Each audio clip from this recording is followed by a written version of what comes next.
Welcome to Disaffected. I'm Joshua Slocum, and this is the show where we talk about politics, culture, and relationships through a psychological lens.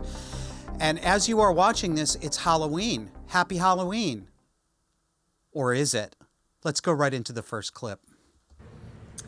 As Halloween is coming up, this is your annual reminder to not dress as an Indigenous person for Halloween. As you are brainstorming ideas for what to dress up as this year, I encourage you to ask yourself these questions in that process. 1. Am I misrepresenting or degrading Indigenous cultures? 2. Am I reinforcing stereotypes? 3. Am I generalizing customs and traditions of Indigenous people? And 4. Am I fetishizing them?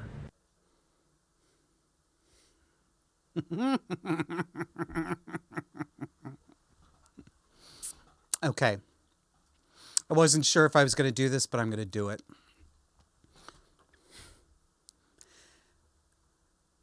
I'm going to have to paint a word picture for you. I wish we had a harp glissando sound effect so that and an oil dissolve so that you could go into a dream sequence, but I'm going to ask you to visualize this. I am going to give you the world's best, as yet unrealized drag number. Picture a dark stage. And then picture a drum beat or hear a drum beat coming in. And as the lights come up, what you see is a drag queen, in this instance me, dressed as Cher, dressed as the Land O'Lakes butter maiden on the box of butter. And all of a sudden, the music starts. I'm going to give you my Cher voice, but I warn you, it sounds more like a drunk Elvis because I have to sing it an octave lower. Again. My father married up your Cherokee. My mother's people were ashamed of me. Oh. Wouldn't that be hysterical? It'd send that guy into absolute orbit. You know, it's hard to take this stuff seriously from my point of view because it's so exaggerated. The hurt, the anguish. It's just a joke. This shit is just a joke. I mean, you take a show, and I understand people's tastes are different and people's tolerances are different, but you take a show like Family Guy or any other irreverent comedy show. They're making fun of women, men, gays, transsexuals, American Indians, black people, Asian people. Everything is a running gag of the worst and silliest stereotypes about people. Nobody is off limits.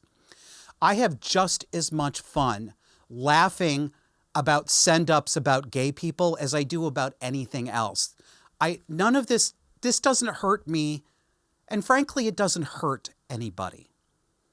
Even if we're generalizing, even if we're fetishizing, another word for that is just pantomime entertainment. None of this stuff has anything to do with any of the real material problems that some groups of people do actually face. These jokes are not making life on the reservation terrible for the Indigenous people who live there. Other things are doing that. They're not oppressing black people and keeping them out of college. They're not making gay people socially unacceptable. We are so far beyond this stuff now. I just can't take that seriously. And you know why else I can't take that seriously? Look at that Pantene hair that guy has. That sleek, very specially positioned cascade of shiny crystal gale hair down one side. He just wants to look good on camera and have something to say. That's all it is. So, happy Halloween. Hope you don't get in trouble for your costume. And if you do, send me pictures and tell me all about it. Let's do something. I was going to say, let's do something a little more serious, but it isn't really. So, the White House has released what it calls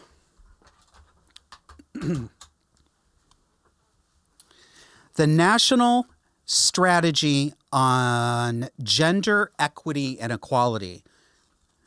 Notice that.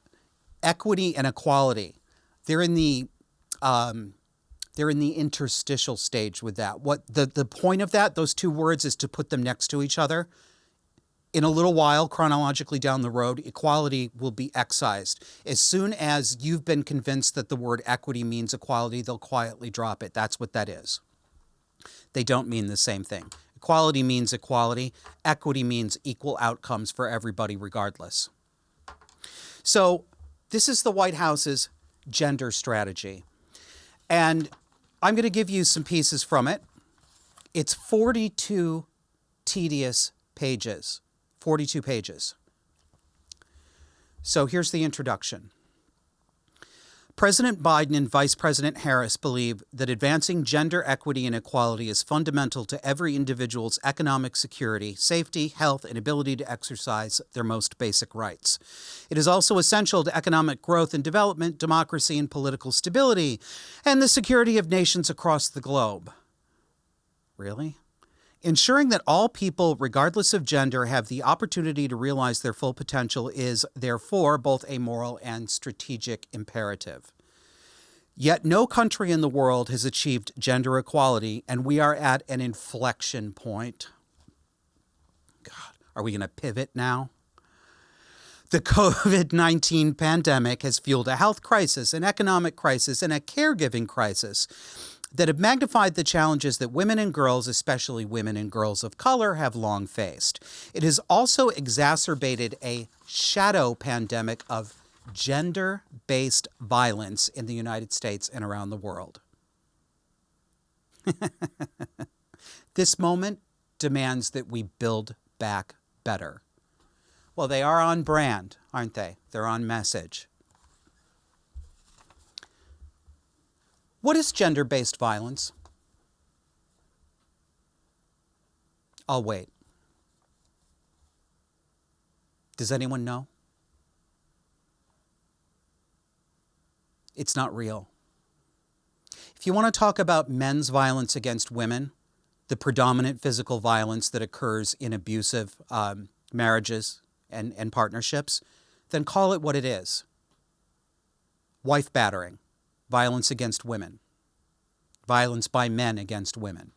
And no, I'm not underselling any of the violence against men by women, but this is an asymmetrical relationship with stronger men and weaker women. That's a fact. And all of these opportunities that nobody gets because of their gender, is it really because of their gender? Because what is gender? These days, it's clothing, unnatural hair colors, head tilting in portraits, and basically the way you walk. More from the report. The strategy identifies 10 interconnected priorities. Oh my God. Listen to this, you guys. Economic security, gender-based violence, health, education, justice and immigration, human rights and equality under the law, security and humanitarian relief, climate change, science and technology, democracy, participation, and leadership. These priorities are inherently linked and must be tackled in concert. The strategy also adopts an intersectional approach. You see what they're doing, right? These things are not all interconnected in some fundamental way. They all have relationships to each other to the extent that they exist, and some of the ways that they characterize these problems I don't think are reflections of reality. But this is a battering ram. It's a kitchen sink. This is everything they want to do, and they're calling it, well, everybody cares about gender. Lefties care about gender equity, right? So they'll just swallow all of this. And unfortunately, they're probably right. Most people on the left will swallow all of this. Listen to this laundry list that comes in the next section of who's oppressed in America today. Quote, by equity, we refer to the consistent and systematic, fair, just, and impartial treatment of all individuals, including those who belong to underserved communities that have been denied such treatment, such as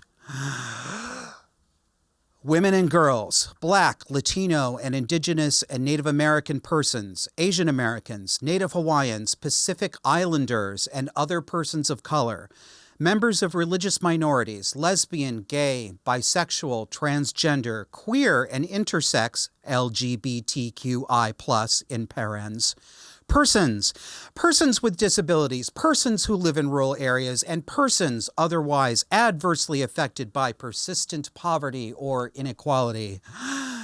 I'm going to pass out from lack of oxygen. I don't need to explain very much about that, but pay attention. Listen to the clinical technocrat speak. The use of the word persons instead of people, it's a tell. They're trying to sound much more sophisticated than they really are. Here are some samples of the policy goals in this White House report. We will seek increased pay for jobs that are disproportionately held by women by pursuing an increase in the minimum wage and elimination of the tipped minimum wage and the submission wage for all workers, including those with disabilities. To close the gender wage gap in the United States, we will work to strengthen laws prohibiting wage discrimination on the basis of gender, race, and other characteristics, and will increase resources for enforcement. We will also promote pay transparency, taking steps to increase analysis of pay gaps on the basis of gender, race, and other factors, and outline plans to eliminate these disparities. Okay, the gender wage gap is a myth. Women are not paid less per hour at the same skill level for the same jobs as men. That's not true. I thought it was true up until about 2 years ago. I believed it, but if you believe this is true, please look more deeply into it. It is not true. Hasn't been true for a while. And we already have laws that prohibit this. In 1963, Congress passed a law called what? The Equal Pay Act, that outlaws paying women less for the same jobs at the same skill levels. 1963. And when it comes to gender-based violence, that one really exercises me, they don't even define it. The closest you get to a definition in this report is this. Gender-based violence can take many forms, and it is rooted in structural gender inequalities and power imbalances.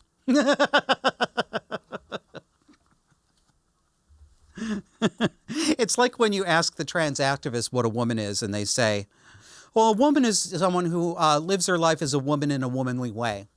It's just a stupid linguistic merry-go-round, and nobody could get off. So what are they going to do about this? What are the White House's plans? Here are some.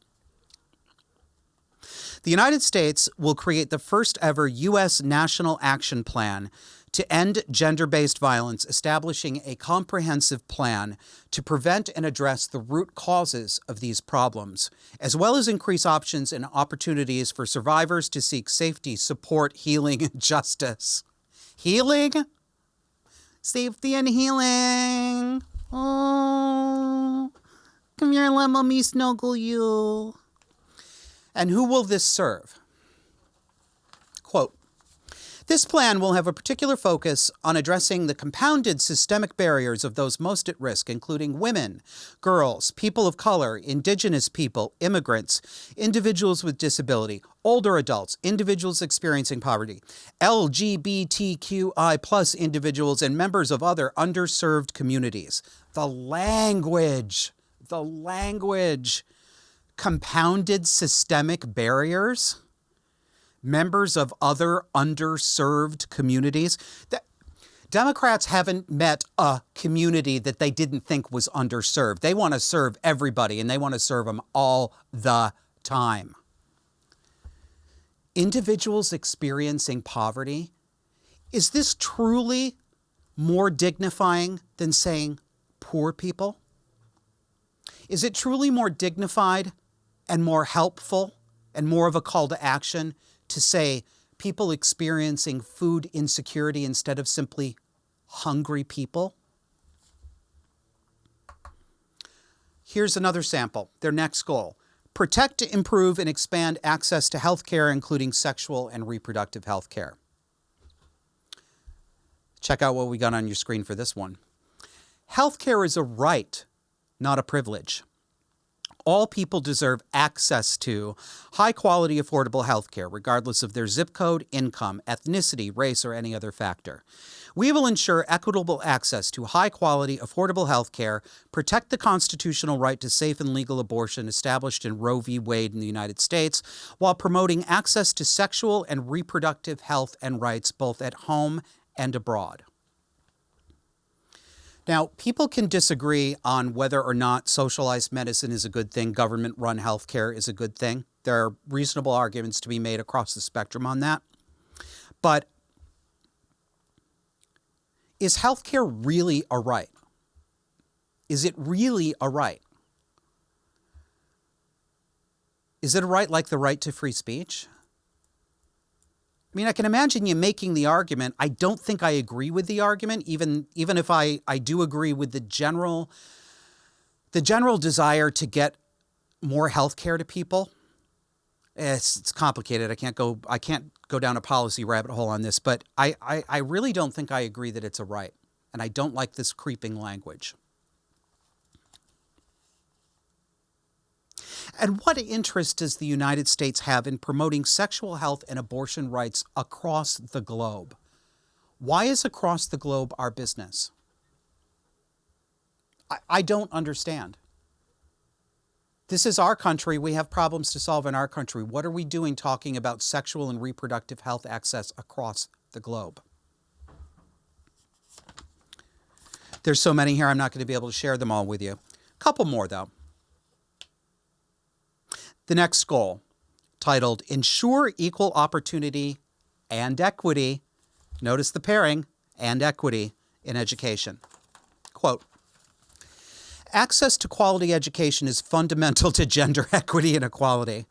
Yet here at home and around the world, too many people continue to face barriers to education that have undermined their full potential and ability to compete on a level playing field, which has been exacerbated by the COVID-19 pandemic.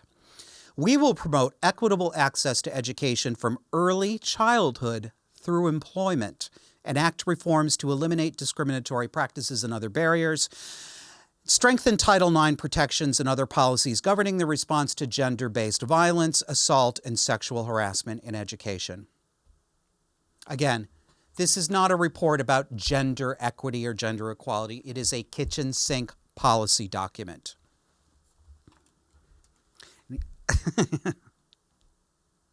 Access to. Can't access. They need to be able to access. Technocrat speak.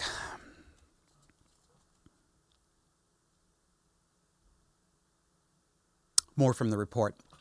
In the United States, girls, particularly girls of color who are English learners, girls with disabilities and LGBTQI+ youth face unique challenges in school.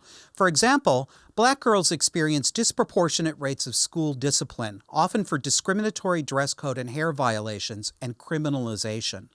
Black girls and other girls of color, girls with disability, and LGBTQI+ youth are overrepresented in school-based arrests that foster a school-to-prison pipeline, among other harmful outcomes. Bullshit. Discriminatory dress code and hair violations? Yeah, right. Overrepresented in school arrests? If that is true, and it might be true that more proportionally are arrested, I don't know that I'd characterize that as overrepresented, because it's also true that Black children, very sadly, have the highest rate of being born out of wedlock and in a single mother family, which correlates with behavioral and learning problems.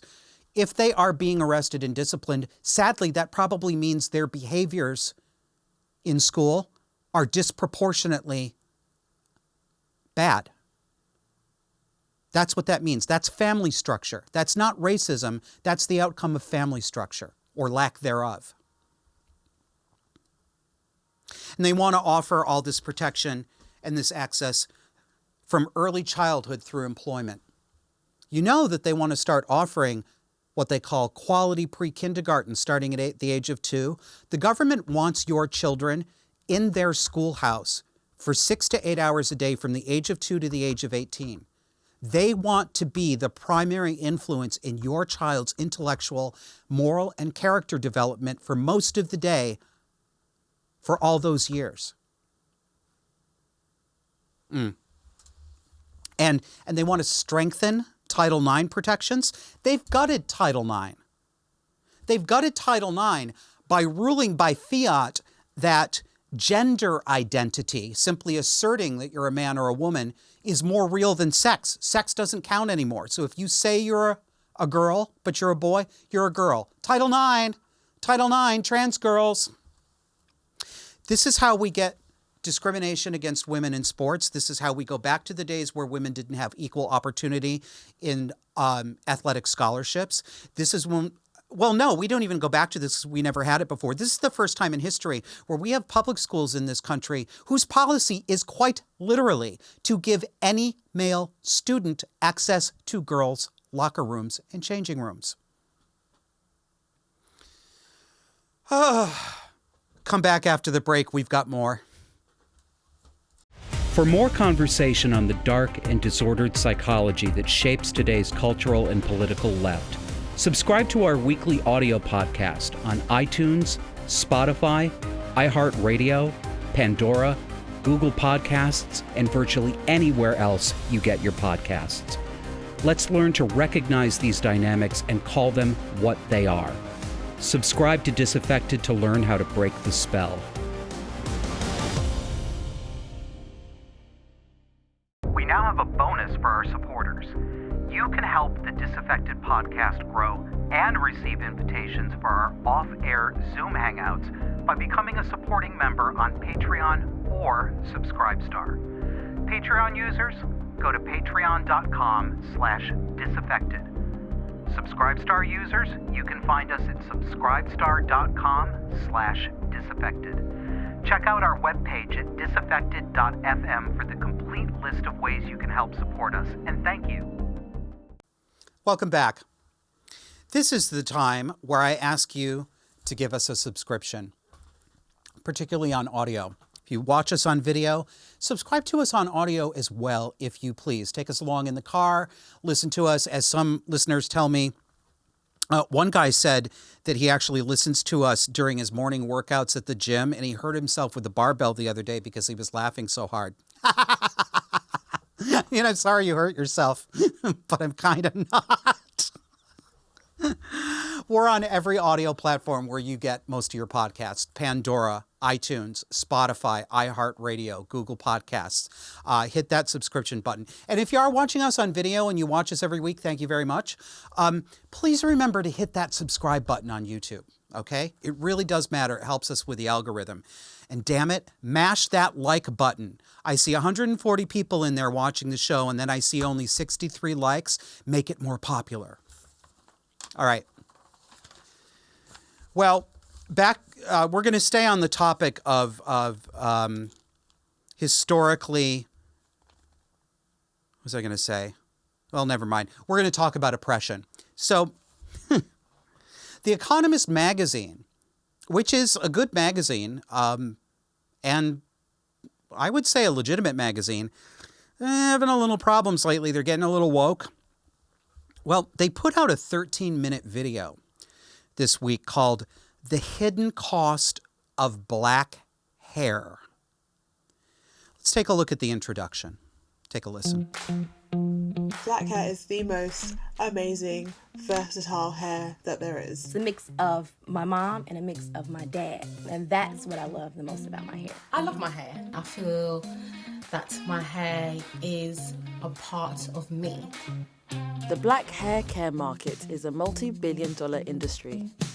And in America, although black people make up a third of the non-white population, they account for almost 90% of the spending in the ethnic hair market. But the stats don't reveal the full story. Throughout history, textured hair has been the target of great oppression, affecting black women's wealth and even their health. So what is the hidden cost of having black hair?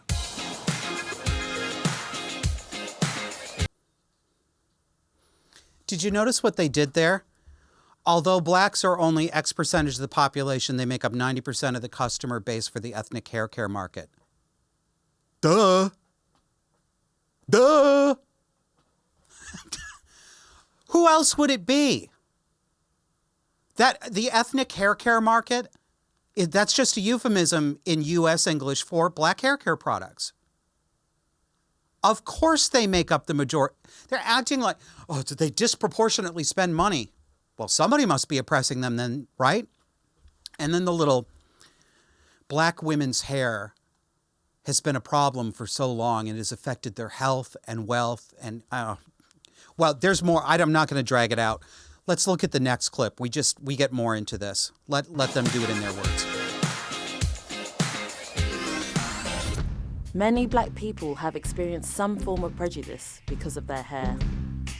Every time you go into school with a new hairstyle, I would go in feeling great, but then you get all the kids wanting to touch it and put their sticky icky fingers in your hair, and it just became like tiresome. A coworker came into my cubicle and proceeded to pet me, and it was probably the most uncomfortable experience I've ever had in a work setting. A survey by the Perception Institute asked black and white women to score their attitude towards different hair types out of 5, with 5 being the most positive. It found that on average, white women regarded smooth hair as more beautiful, attractive, and professional than textured hair. This attitude is something Tamara Gilk-Sport, the Economist's US policy correspondent, knows all too well. It has been considered unacceptable for black women to be able to present their hair in the way that it grows out of their head. And often that means having to do a lot of things to move their hair closer to Caucasian standards. So that might involve processing their hair with chemicals so it becomes straight. That might involve dyeing their hair. And that's really time consuming and really expensive. But the stigma against black hair runs deeper than just black versus white. There's a stigma also within the black community. The same survey found that black women also believed textured hair was perceived as less beautiful, attractive, and professional.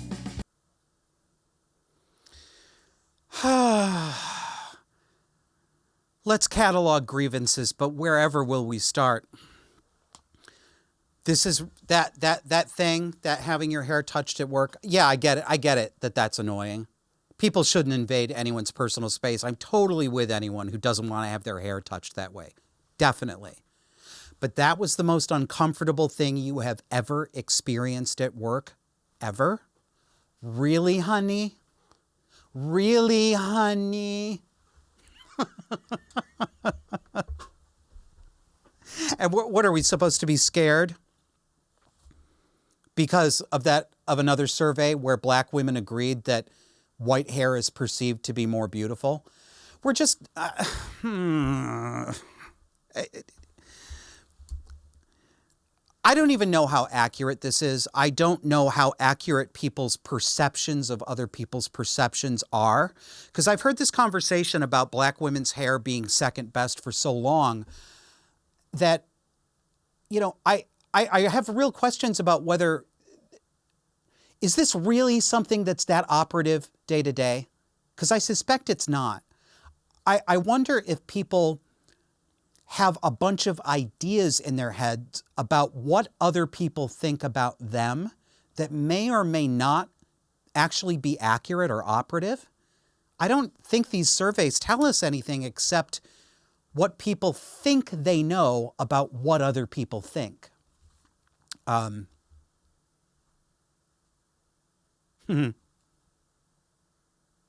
I guess it's in the next clip. Well, let's keep them rolling. Let's get to the next one. But the transatlantic slave traders shaved the heads of their captives, stripping them of their identity. For many enslaved people in the New World, their hair became a means of survival. Having good hair meant that your hair was kind of good enough to allow you to be seen as human instead of animalistic.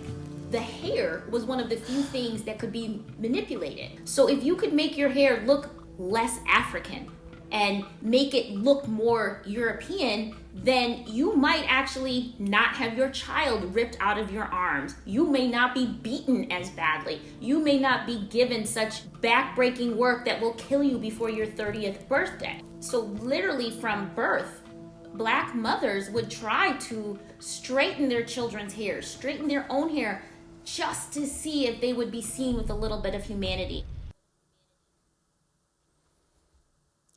Oh, the humanity. Honestly. Look, don't. I'm not mocking slavery. We're not even going to go there. But what in Sam Hell does this have to do with black women's hair today? Nothing. Nothing. Except that it gets to invoke slavery and the emotions associated with slavery so that those emotions contaminate the perception of the viewer about contemporary issues. It's emotional manipulation. Frankly, it's insulting.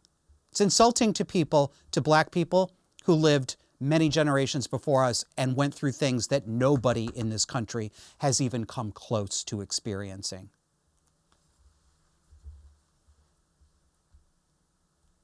Oh, we'll get to the narcissism. In fact, we'll get to it right now. Listen to this clip. For braids, if I'm doing it myself, it takes anywhere between 8 hours to 24 hours. I have to give myself pep talks. I have to really build up the courage of getting my hair done. The days that I am doing a aloe vera pre-poo, and then I go in and then I'll do a henna treatment, or I'll do onion juice treatment. They have to sit on my hair for 2 hours. So this becomes a whole day of hair. It's not just time-consuming, but also expensive. A survey by Mintel found that almost half of black women in America use 5 or more hair care products at home. I've definitely come down a bit over the years, a lot, because I could say thousands. I've spent thousands and thousands and thousands of dollars. We've been led to believe as black women that black hair is complicated, you need 500 different products, you need to do a 7-step wash day routine, but in reality it's not. All right, you dig in the narcissism? I probably don't have to point it out that much for you, do I? When I get ready to do an aloe vera pre-poo,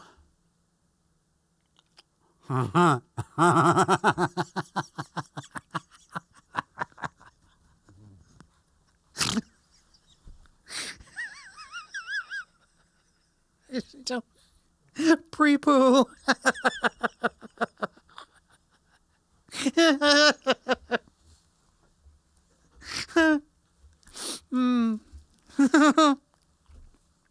See,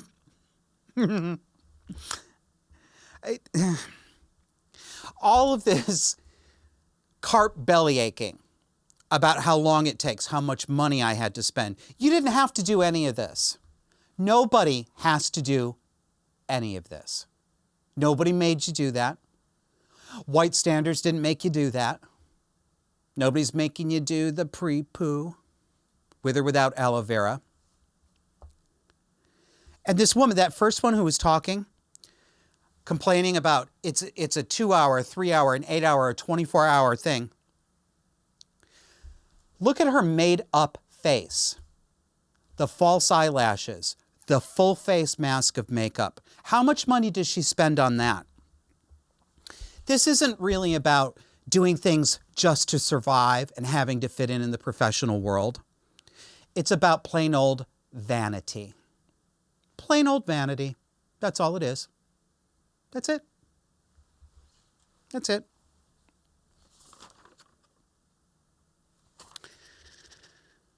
Okay. There was a part of that where they talked about, I guess I didn't pull the clip for you guys, so I'll summarize that portion. They talked about how several U.S. states have adopted something called the Crown Act, like the crown on your head. Yes, Queen. That would outlaw hair discrimination. One of the most pressing social justice problems of our era. Hair discrimination.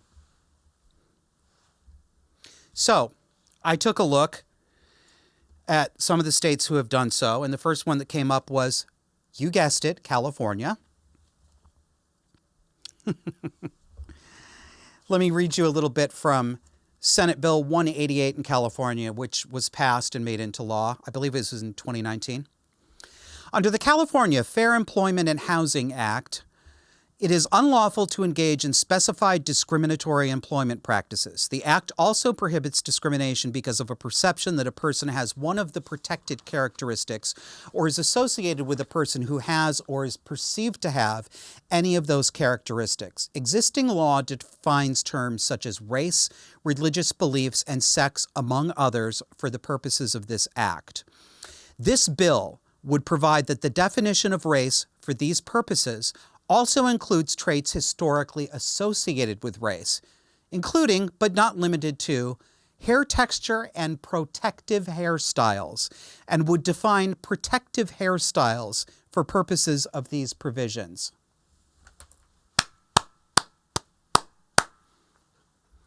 They've outlawed firing you for having the wrong kind of cornrows, I guess. Because I'm just real sure that black women are getting fired and not hired all over the place because of their hair. I'll give you just a little bit more from California's law. I swear, it's like reading a religious service. It really is. Listen to this. In a society in which hair has historically been one of the many determining factors of a person's race and whether they were a second-class citizen, hair today remains a proxy for race. Therefore, hair discrimination targeting hairstyles associated with race is racial discrimination. Acting in accordance with the constitutional values of fairness, equity, and there's no equity in the Constitution. There is no equity in the Constitution. That is not true. Excuse me. Let me go back. Acting in accordance with the constitutional values of fairness, equity, and opportunity for all, the legislature recognizes that continuing to enforce a Eurocentric image of professionalism through purportedly race-neutral grooming policies that disparately impact black individuals, capital B on the black, and exclude them from some workplaces is in direct opposition to equity and opportunity for all.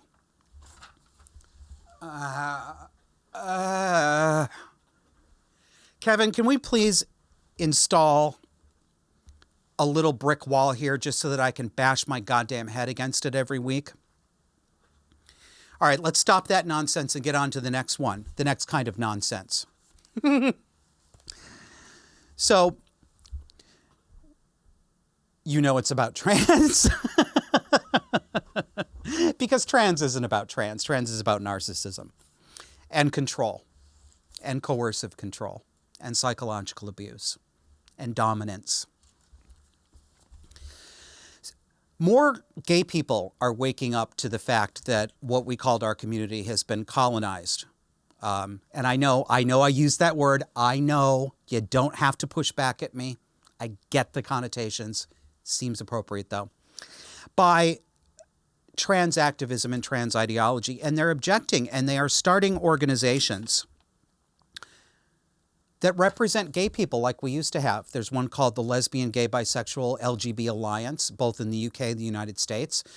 We interviewed Curtis Tripp, gay rapper, a few weeks ago, and he started a new nonprofit called the New Gay Liberation Front. The trans activists absolutely can't stand this, so they do what they always do, which is to engineer social media campaigns to sway people's, I was going to say hearts and minds, but it's not their minds. They just want to get people's hearts. They just want to get your emotions. Because if you think about it, you won't agree with them. So they don't want you to think about it. They want you to feel about it. So they came up with a hashtag campaign on Twitter this week called Cis with the T. Cis, C-I-S, is what they call cisgender people, that is, normal people who don't claim to have a gender identity and who are not trans. So many women, many feminists, and a lot of gays have been saying things online like, get the T out, drop the T, LGB, drop the T. And we mean it. We mean it. We want to drop you. We don't want you. We don't want to hurt you. We don't want to stop you from living your life, but we don't want you in our living room. We don't like you, and we don't like the way you act. So they have to fight back with cis with the T.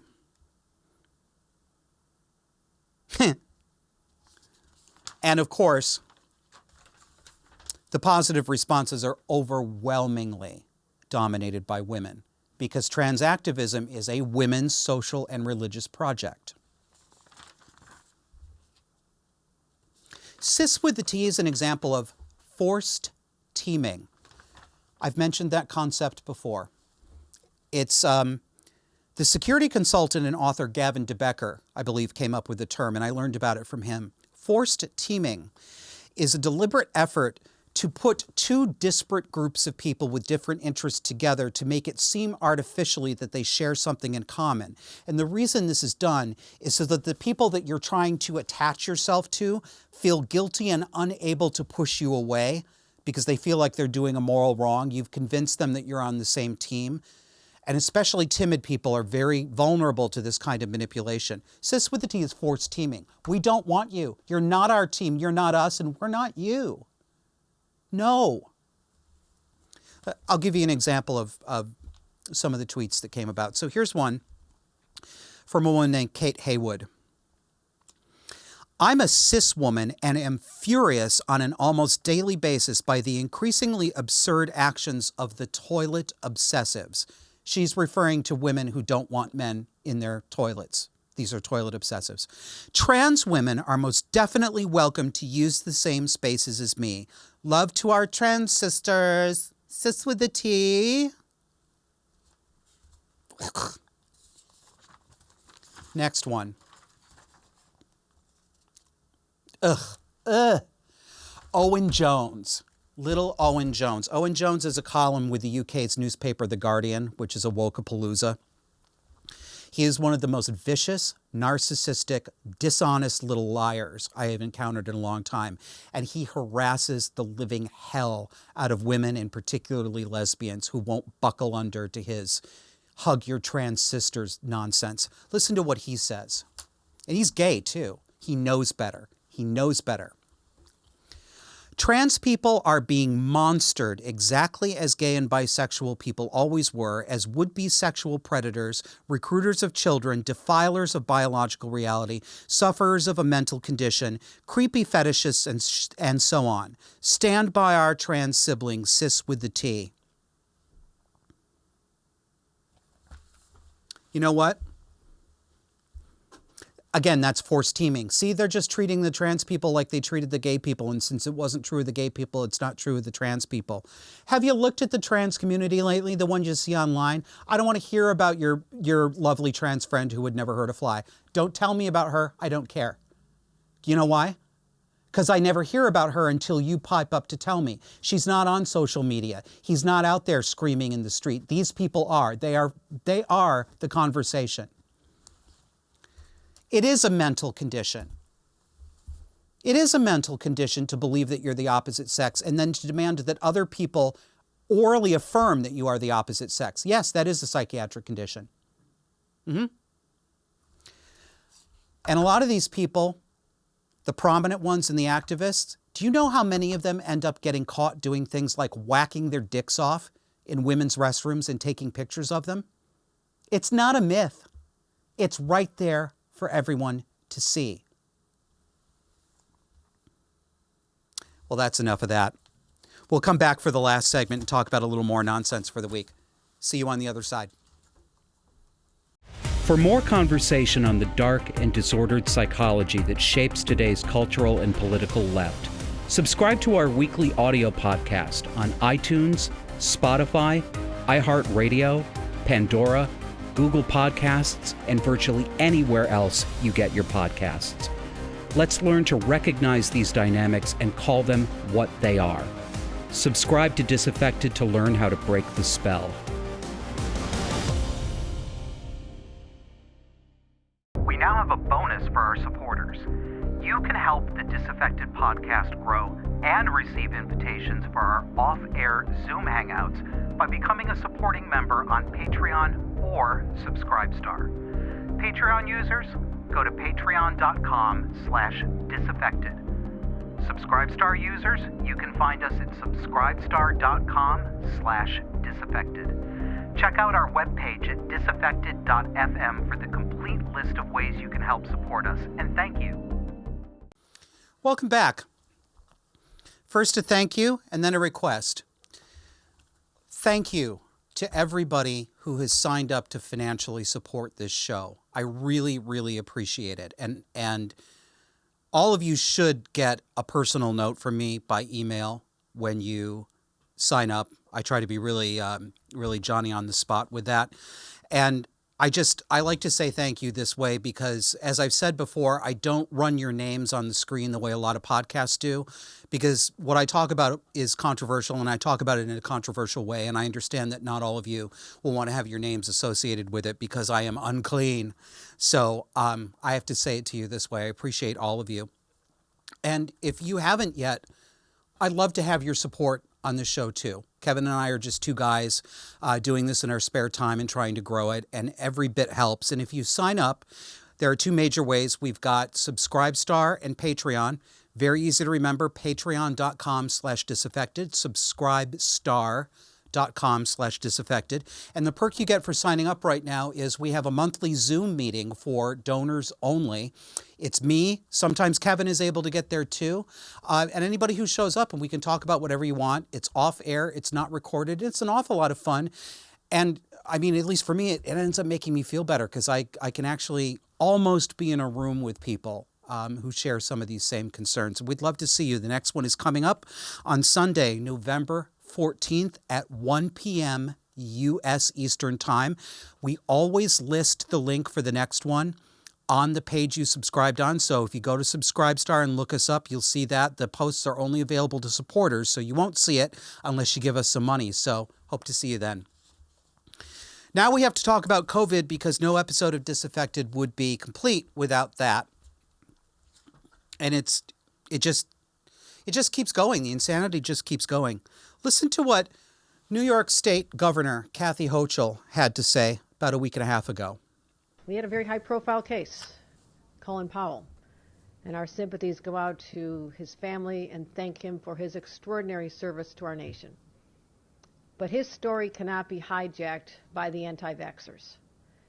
He had unique circumstances, as many older people have. They're immunocompromised. There are other circumstances that clearly went into his unfortunate death. And I don't want anyone to say that this is a reason not to get vaccinated, because listen to this. How did he get sick in the first place? Someone who wasn't vaccinated gave him the virus. He certainly had to get that from someone else, and that is what happened. Former Secretary of State Colin Powell was 84 years old. He had blood cancer and Parkinson's disease. And he was vaccinated. But his unfortunate death happened because someone gave it to him. This is bad enough from somebody on the street, but when it comes from a leader like the New York State governor, it's dangerous. It's ridiculous. This is not a reason.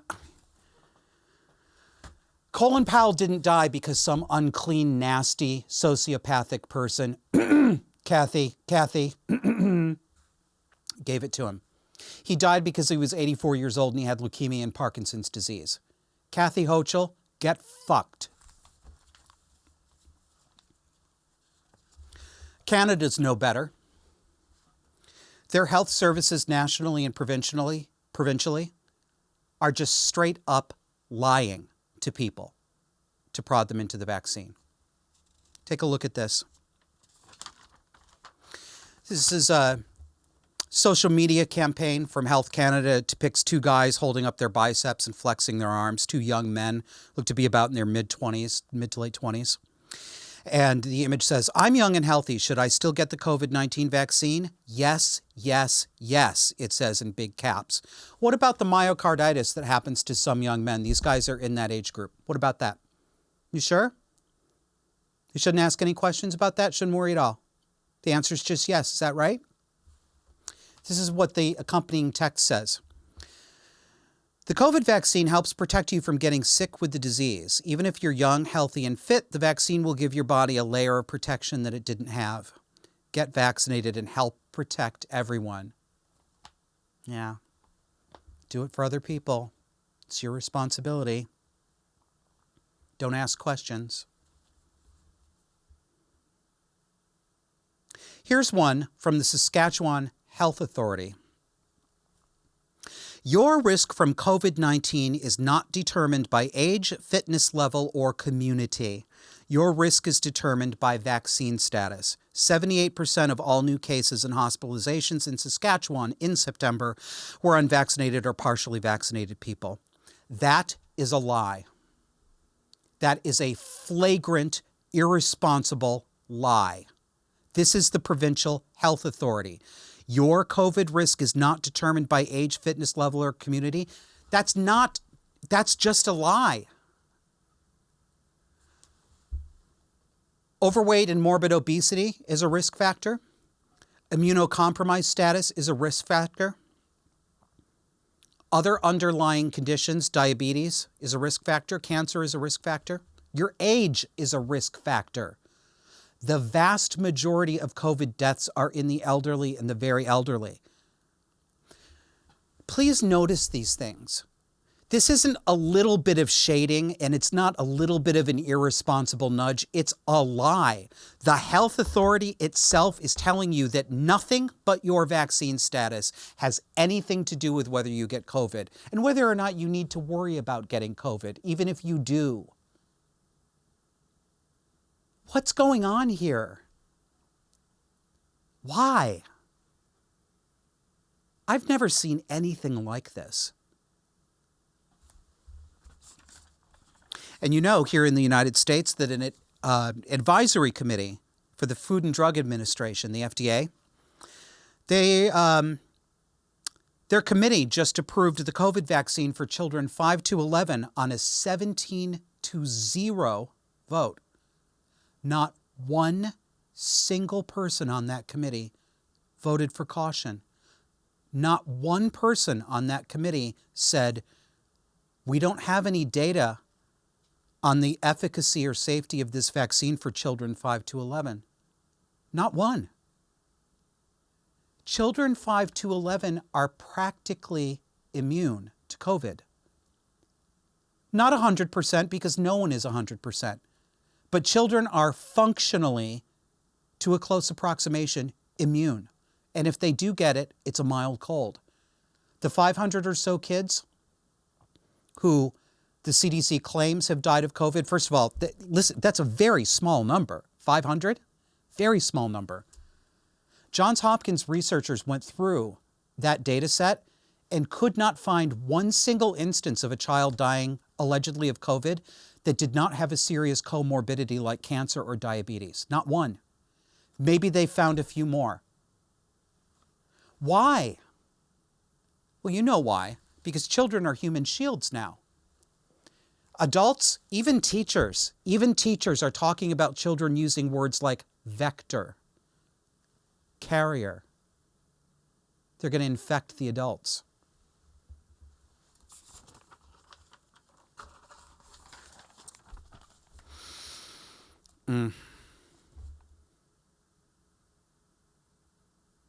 Let's go back to narcissism.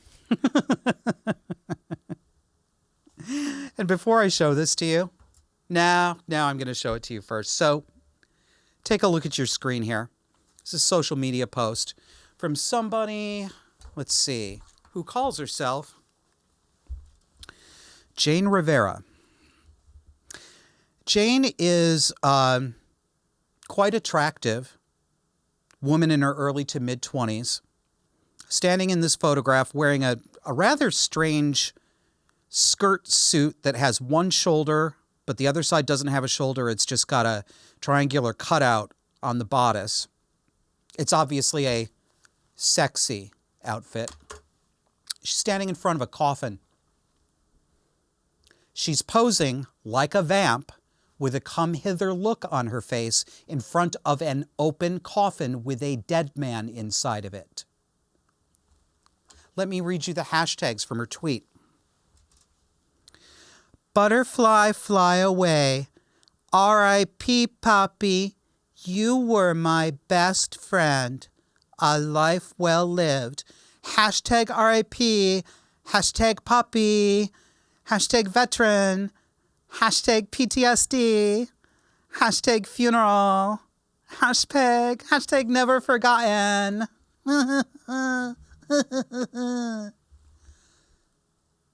Ugh.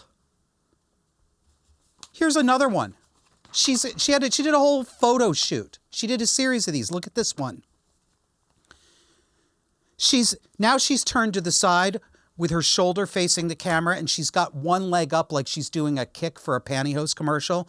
And she's just looking, it's supposed to be sassy and sexy, and you can see the dead guy behind her with his hands laced across his chest. I swear to God, if I were him, I'd get up out of there and backhand the bitch. This is my funeral, honey.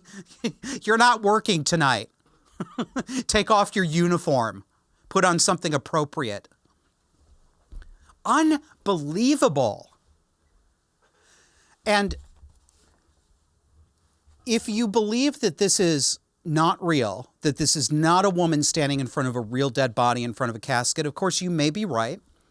I find this wholly believable. I don't find this extraordinary at all. I have seen this before. I've seen instances like this that are real. It's a thing now, taking cute selfies with peace signs and stuff in front of coffins. This is, and some of you will say, I know you will, they'll say, this doesn't look real. It looks like it's a school auditorium or cafeteria. Yeah, it does. Very often, when a popular teacher or principal dies, they will actually wake the body on school grounds. This is a big place, a lot of people can gather, and if it was a popular, well-known person in the school community, it makes sense to have that person have the funeral there. So yes, I've seen this. It's normal. I absolutely believe this. It is possible that it isn't real and it was staged, but it doesn't really matter because this is the kind of thing that passes for normal behavior these days.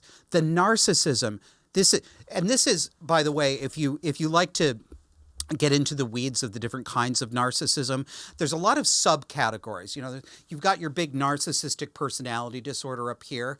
And that's the one diagnosis. You don't actually diagnose people into teeny tiny subcategories of narcissism, but there are patterns that you can describe, and there are a lot of generally agreed on colloquial terms for those subcategories.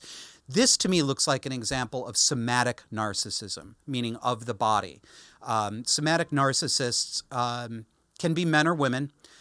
They tend to be people who are very invested in their physical attractiveness. They go to some lengths to appear sexually alluring and provocative. Madonna's a great example, somatic narcissism. A lot of bodybuilder guys would fit into that category too. It's just gross. But if you thought that was bad, I've got more funeral for you. Take a watch or take a... This... I love that we get to do follow-ups. Do you remember, was it last week or the week before, where we had America's favorite tranny, Eden Torres, at the Sonic Drive-In, berating that poor gentleman who worked there, saying that she had been misgendered? Well, Eden Torres is back. Listen to this. When I think of women like Emma, who find themselves in such deep despair, I cannot judge, and I cannot blame her. I know the weight she felt on her shoulders. I've had and have all of those feelings of wanting to end it all. That is why it is so important to listen to us when we tell you who we are at any age. To listen to us when we ask you to use our true names and pronouns. To put aside your cisgender way of doing things and respect how we as trans people need you to show up for us. To not stare at us in public, to not giggle if we don't fit your standard of what a woman or man or sibling should look like. To include us in your lives. Trans allyship goes so much deeper than pronouns. We need you to be proactive in thinking about our needs. Why do we need those things? Because transgender people are not working with a broken system. We are working with a system that was made to exclude us. There never was a system in place for us. I love being a woman, and I love being a trans woman because, but I do want to say that I'm so much more than that, and so was Emma. To my sister, rest in peace. I wish we could have met and built each other up and been there for support, but know that I love you, I see you, and I affirm you. Did you catch that? He didn't even meet this person. He doesn't even know the person in that coffin. I wish I can see. No, you can't see her. It's a closed coffin ceremony, you idiot. There's nothing to see. Oh my God. He didn't even know this person. Why is he eulogizing at the funeral? Does this sound like a normal eulogy to you? We need you to show up for us. Shut up. I've had all of those feelings. Of course it's about you. It's not about the dead person, it's about Eden. We need you to believe us when we tell you who we are at any age. Did you notice how he snuck in that plug for trans children? Nothing is sacred to these people. Nothing. Anything. Anything they want, they will go for in the most inappropriate, lewd, provocative, disturbing, and insensitive way. They will go for it. People like this don't want you to listen to their needs. They don't want you to listen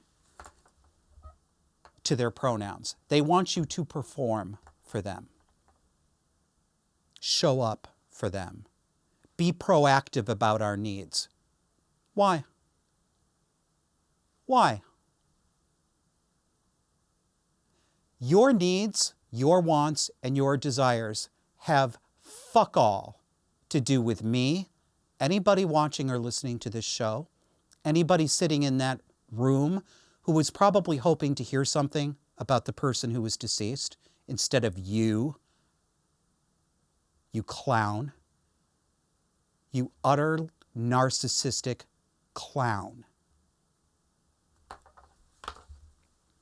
That's it. That's all I got, folks. That's the show. Happy Halloween. Don't get in trouble for your costume. We'll see you next week.